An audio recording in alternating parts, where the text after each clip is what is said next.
दोस्तों, क्या आप जानते हैं कि एक क्रिकेट मैच के दौरान बॉल की स्पीड को कैसे मापा जाता है, या फिर ये कि डिफेंस एरिया के आसपास तारों पर बियर की बोतलें क्यों टंगी होती हैं? अच्छा, 22 करोड़ रुपए की मछली खाने में कैसी होगी? कभी सोचा है आपने? नहीं सोचा ना? तभी तो आते हैं हम आपके दिमाग के बंद दरवाजे खोलने और आपको कुछ ऐसा बताने के लिए जिससे आपको वीडियो देखने के बाद एक ही फीलिंग आए, और वो है फैक्टिफाई। तो चलिए बिना किसी भी देरी के शुरू करते हैं फैक्ट्स का ये अनोखा सफर। दोस्तों, आपने देखा होगा कि क्रिकेट मैच में जब भी कोई गेंदबाज बॉल डिलीवर करता है तो कुछ ही सेकंड में ग्राफिक्स के जरिए बता दिया जाता है कि गेंद की स्पीड कितनी है। लेकिन क्या कभी आपने सोचा है कि क्रिकेट मैच के दौरान गेंद की स्पीड को इतनी जल्दी कैसे माप लिया जाता है? अगर नहीं तो मैं आपको बता दूं कि क्रिकेट मैच की गेंद की स्पीड को मापने के लिए दो तकनीकों का इस्तेमाल किया जाता है, जिसमें पहली है स्पीड गन या रडार गन तकनीक। ये वो तकनीक है जिसका इस्तेमाल ट्रैफिक पुलिस सड़क पर चलती हुई कार की स्पीड मापने में इस्तेमाल करती है। ये तकनीक डॉपलर प्रभाव के सिद्धांत पर काम करती है। मैच के दौरान स्पीड गन या रडार गन गैजेट को मैदान की सीमा रेखा के पास लगाया जाता है और ये गैजेट किसी भी चीज की स्पीड बहुत ही सटीकता से मापता है। इसके अलावा क्रिकेट मैच में गेंद की स्पीड मापने के लिए हॉकाई तकनीक का इस्तेमाल भी किया जाता है। इस तकनीक में 6 अलग अलग कैमरास की मदद से बॉल के ट्रेवल करने को रिकॉर्ड किया जाता है और एसेस किया जाता है। हॉकाई का सबसे ज्यादा इस्तेमाल थर्ड अंपायर्स करते हैं। जब बल्लेबाज एलबीडब्ल्यू होता है तब ये देखा जाता है कि गेंद स्टंप में जा रही थी या नहीं। Fact number 2। दोस्तों, क्या आपने कभी करोड़ों की मछली देखी है? आपको जानकर यकीन नहीं होगा, लेकिन जापान में एक मछली कुछ दिन पहले ही करीब 22 करोड़ रुपए में बिकी। सुशी रेस्टोरेंट चेन के एक मालिक कियोशी किमोरा ने टोक्यो के मछली बाजार में एक बड़ी ट्यूना मछली को करीब 22 करोड़ रुपए की रिकॉर्ड कीमत में खरीदा। इसे दुनिया की अब तक की सबसे महंगी मछली माना जा रहा है। कियोशी किमोरा सुशी रेस्टोरेंट की एक चेन चलाते हैं जो जापान में बहुत पॉपुलर है। दोस्तों, आपको बता दूं कि ये ट्यूना मछली जापान के उत्तरी तट से पकड़ी गई थी और इसका वजन 278 किलोग्राम था। इस भीमकाय मछली के लिए 33.36 करोड़ येन यानी कि 21.5 करोड़ रुपए की बोली लगी और इस मछली को कियोशी किमोरा ने खरीद लिया। दोस्तों, आपको बता दूं कि ये ट्यूना मछली लुप्त होने की कगार पर पहुंची हुई एक प्रजाति की मछली है। मीडिया रिपोर्ट्स के मुताबिक कियोशी किमोरा ने इससे पहले 2013 में भी इसी किस्म की एक मछली के लिए 15.5 करोड़ रुपए की बोली लगाई थी। Fact number 3। हम भारतीय हमेशा से ही अपने जुगाड़ के लिए जाने जाते हैं। रोजमर्रा की जिंदगी में हम अपने आसपास ऐसे कई जुगाड़ देखते हैं। इन्हीं में से एक है कंटीली तारों पर बोतलें टांगने का जुगाड़। दोस्तों, क्या आप जानते हैं कि फेंसिंग में कहीं कहीं बोतलें क्यों टांगी होती हैं और ये किस काम आती हैं? अगर नहीं जानते तो आपको बता दूं कि ऐसी तारों पर बोतलें ज्यादातर आर्मी की इस्टेब्लिशमेंट्स वाले इलाकों पर या फिर बॉर्डर एरियाज पर टांगी जाती हैं और ये दो दो की जोड़ियों में तार से बांधी जाती हैं। होता क्या है कि जब कोई तारों को छूता है तो ये बोतलें बजने लगती हैं, जिससे जवान चौकन्ने हो जाते हैं और उन्हें पता चल जाता है कि कोई दुश्मन तारों से अंदर घुसने की कोशिश कर रहा है। कोहरे के टाइम तो ये देसी अलार्म हमारी सिक्योरिटी फोर्सेस की बहुत मदद करता है।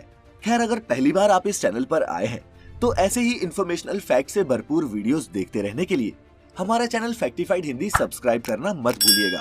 Fact number 4। दोस्तों, क्या आप जानते हैं कि अगर किसी एप्पल मोबाइल यूजर की डेथ हो जाए तो क्या उसके मोबाइल का डाटा किसी को मिल सकता है? क्या कोई एप्पल के पासवर्ड को ब्रेक कर सकता है? तो आपको बता दूं कि बाय डिजाइन आईफोन का पासवर्ड रिकवर नहीं किया जा सकता, सिर्फ रीसेट किया जा सकता है। और अगर बैकअप ना हो तो फोन वाइप करना पड़ता है, जिससे उस पर स्टोर सारा डेटा, सभी फोटोज डिलीट हो जाती हैं। एप्पल ने अपने फोन की सिक्योरिटी कुछ इस तरह से डिजाइन की है कि उसे सिर्फ उस फोन का मालिक ही अनलॉक कर सके। यही कारण है कि एप्पल फोन्स आपकी प्राइवेसी आपके मरने के बाद भी सुरक्षित रखते हैं। अगर आप अपने जाने के बाद अपने आईफोन का एक्सेस अपने वारिस को देना चाहते हैं तो उसे भी वसीयत में डालना मत भूलिएगा। हालांकि ऐसी कई एजेंसीज हैं जो आईफोन्स को अनलॉक करने में माहिर हैं, लेकिन ऐसा कोई भी ऑफिशियल एप्पल सैंक्शन्ड तरीका नहीं है जिससे एक मरे हुए इंसान का आईफोन अनलॉक किया जा सके। ऐसे ही एक केस में एक इटालियन आर्किटेक्ट लियोनार्डो फेबरेटी एप्पल से साल 2015 से अपने मरे हुए बेटे के आईफोन को अनलॉक करने की फरियाद कर रहा है, जिससे वो अपने बेटे की यादों के सहारे जी सके। लेकिन एप्पल ने बिना पासकोड के फोन खोलने से साफ इनकार किया है ना सीरियस। Fact number 5। दोस्तों, अगर मैं आपसे पूछूं कि भारत की सबसे महंगी डिश कौन सी है तो आप किसी बड़े होटल की स्पेशलिटी के बारे में ही सोचेंगे। लेकिन अगर मैं आपसे कहूँ कि इंडिया में अपोलो हॉस्पिटल की इडली से महंगी कोई डिश नहीं, तो आप में से कुछ इसे मजाक समझेंगे। लेकिन दोस्तों, अगर स्वर्गीय जयललिता के आखिरी 75 दिनों के हॉस्पिटल के इस बिल पर आप नजर डालेंगे तो आपको मेरी बात पर यकीन हो जाएगा। अपोलो हॉस्पिटल चेन्नई के इस बिल में फूड एंड बेवरेजेस के लिए आप देख सकते हैं 1.1 करोड़ रुपए के चार्जेस लगाए गए हैं। इस भारी भरकम बिल ने सबकी नजरें अपनी ओर खींची जब जयललिता के करीबियों ने बताया कि जयललिता रोज सिर्फ 2 इडली ही खाती थी, तो ताज्जुब की कोई हद ही नहीं बची। 75 दिन में 1.1 करोड़ की इडली। लेकिन दोस्तों, इस बिल में वहां जुटे मीडिया कर्मियों, पुलिस, सिक्योरिटी और गवर्नमेंट स्टाफ के खाने का हिसाब भी जोड़ा गया था, जो उस दौरान वहीं अपोलो हॉस्पिटल में ड्यूटी दे रहे थे। लेकिन फिर भी ये बहुत ज्यादा है। और तो और दोस्तों, आप ये जानकर हैरान रह जाएंगे कि इन 75 दिनों का पूरा हॉस्पिटल का बिल 7 करोड़ रुपए आया, जो हर दिन का लगभग 10 लाख रुपए होता है। Fact number 6। दोस्तों, क्या आप गूगल सर्च की हिडन ट्रिक्स के बारे में जानते हैं? अगर नहीं तो इनमें से कुछ मैं आपको आज के इस फैक्ट में बताऊंगा, जिससे आप भी इन कूल ट्रिक्स को गूगल पर आजमा सकते हैं। सबसे पहले है गूगल ग्रेविटी। सर्च में टाइप करें गूगल ग्रेविटी और जब आप इस पेज पर क्लिक करेंगे तो देखेंगे कि गूगल होम पेज के सभी एलिमेंट्स जैसे ग्रेविटी के प्रभाव में आ गए हों वैसे गिरने लगेंगे। हालांकि उन पर क्लिक करके आप सही वेब पेज पर ही पहुंचेंगे। ग्रेविटी के बाद अगर आपको चीजें थोड़ी टेढ़ी पसंद है तो आप सर्च बार में टाइप करें गूगल एसक्यू। लिंक पर क्लिक करने से आपका गूगल कुछ ऐसा हो जाएगा। जी हाँ, टेढ़ा। यही नहीं, आप गूगल होम पेज पर गूगल की जगह अपना नाम लिखकर भी होम पेज बना सकते हैं। और इसके लिए आपको सर्च करना होगा गोगलोगो, जिस लिंक पर फिर क्लिक करके आप अपने नाम का सर्च इंजन भी बना सकते हैं, जैसे यहाँ हमने बनाया है। इसके अलावा गूगल मिरर सर्च करने पर आपको सब कुछ उल्टा परछाई जैसा नजर आएगा। और ज़रग्रश सर्च करने पर आप एक गेम भी खेल सकते हैं, जिसमें कुछ कलर्ड बॉल्स आपकी सर्चेस को खाने की कोशिश करती हैं और आपको उन्हें बचाना होता है। अगर आप गूगल को एक गुलाटी मारते देखना चाहते हैं तो आप गूगल पर टाइप करें डू अ बैरल रोल और गूगल आपके लिए बैरल रोल कर देगा। फ्लिप ए कॉइन या फिर रोल अ डाइस जैसी इंस्ट्रक्शंस भी आप गूगल को दे सकते हैं, जिन्हें ये फॉलो करता है। इंटरेस्टिंग है ना? तो आप भी ये ट्राई करिएगा और हमें बताइएगा कि कौन सी ट्रिक आपको सबसे ज्यादा पसंद आई। Fact number 7। दोस्तों, आपने भी देखा होगा कि जब कोई मरता है तो तमाम सोशल मीडिया पर उसके लिए RIP लिखकर लोग पोस्ट करते हैं। लेकिन दोस्तों, क्या आप इस RIP का मतलब जानते हैं? और साथ ही ये कि आखिर क्यों हमारी मान्यताओं के हिसाब से ये सही नहीं? तो दोस्तों, आपको बता दूं कि RIP का ओरिजिन लैटिन भाषा के फ्रेज रेक्विसेट इन पीस से हुआ है, जो टाइम के साथ रेस्ट इन पीस बन गया। ये रेक्विसेट इन परमानेंस कैथोलिक प्रार्थनाओं में इस्तेमाल होता था, जिसका मतलब ये होता था कि मरने वाले की आत्मा शांति से अपने अंतिम फैसले का इंतजार करे। लेकिन दोस्तों, हमारी सभ्यता कई जन्मों वाले जन्म मरण के साइकिल पर विश्वास करती है और हम नहीं मानते कि मौत किसी भी तरह का अंत है। इसीलिए हमारा किसी के लिए RIP कहना सैद्धांतिक तौर पर गलत है और ये सिर्फ आपकी जानकारी के लिए है। Fact number 8। दोस्तों, आप सभी ने चार्ली चैपलिन के बारे में तो सुना ही होगा, जो अपनी कॉमेडी की वजह से दुनिया भर में मशहूर थे।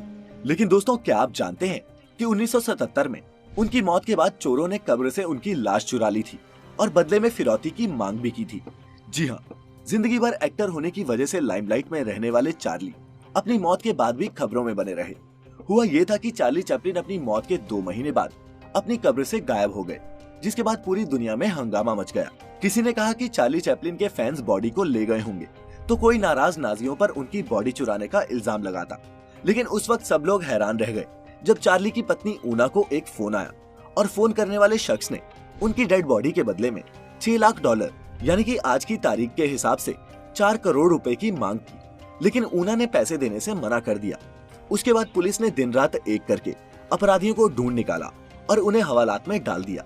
बाद में परिवार ने चैपलिन की बॉडी को कंक्रीट की कब्र में दफनाया, ताकि फिर कोई भी इस तरह का काम ना कर सके। Fact number 9। दोस्तों, ये फैक्ट मायानगरी मुंबई से। मुझे यकीन है कि आपने मुंबई के बिंडी बाजार का नाम तो सुना ही होगा। लेकिन दोस्तों, आपको बता दूं कि अगर आप ये सोचते हैं कि भिंडी की सब्जी पर ही इस बाजार का ये नाम पड़ा है, या फिर ये कि इसका भिंडी की सब्जी से कुछ लेना देना है, तो आपको बता दूं कि ऐसा कुछ भी नहीं है। दोस्तों, बिंडी बाजार साउथ मुंबई का एक बहुत पुराना बाजार है, लेकिन नाम के मुताबिक इस बाजार का भिंडी की सब्जी से कोई लेना देना नहीं है। दरअसल ब्रिटिश जमाने में इस जगह का मूल नाम बिहाइंड द बाजार था, जो कि मुंबई में रहने वाले हिंदुस्तानियों की देसी जुबान पर आते आते बिंडी बाजार हो गया। और अब दोस्तों, आज के इस एपिसोड का आखिरी फैक्ट, जो मजबूर करता है ये मानने पर कि सही और बड़ा करने की कोई उम्र नहीं होती। Fact number 10। दोस्तों, ये कहानी है दिल्ली के एक सरकारी स्कूल से रिटायर्ड एक टीचर की। स्कूल से रिटायर होने के बाद कीमत राय गुप्ता ने खुद को बिजी रखने के लिए दिल्ली के भागीरथ पैलेस मार्केट में बिजली के उपकरणों की एक दुकान खोल ली। एक दिन उनकी दुकान पर एक सेल्समैन आया और बातों बातों में पता चला कि हेवेल्स नाम की एक छोटी सी यूनिट है जिसके मालिक हवेली राम गांधी हैं। वे अपनी फैक्ट्री और कारोबार बेचना चाहते हैं। 7 लाख रुपए में फैक्ट्री खरीदने के बाद कीमत राय गुप्ता ने ऐसे ही घाटे में चल रही कई इकाइयों का अधिग्रहण किया और अपनी मेहनत के दम पर उन्हें फायदे में ला दिया। फिर साल 2000 में कंपनी ने यूके की क्रैबट्री के साथ होम ऑटोमेशन के लिए एक जॉइंट वेंचर बनाया और इसी साल कंपनी भारत की दूसरी सबसे बड़ी इलेक्ट्रिक स्विच गियर कंपनी बन गई है। आज हेवेल्स एक ब्रांड है जिसमें 11,000 डिस्ट्रीब्यूटर और 6500 कर्मचारी काम करते हैं। 7 लाख रुपए में खरीदी हुई कंपनी आज सालाना 1000 करोड़ से भी ज्यादा का बिजनेस कर रही है और ये सब बदौलत एक रिटायर्ड स्कूल टीचर की मेहनत और जज्बे के दम पर। 2014 में निधन होने के कुछ साल पहले कीमत राय गुप्ता ने एक मैगजीन को दिए इंटरव्यू में कहा था कि अगर इंसान के अंदर मेहनत, लगन और रिस्क उठाने की हिम्मत हो तो उसे सफल होने से कोई नहीं रोक सकता।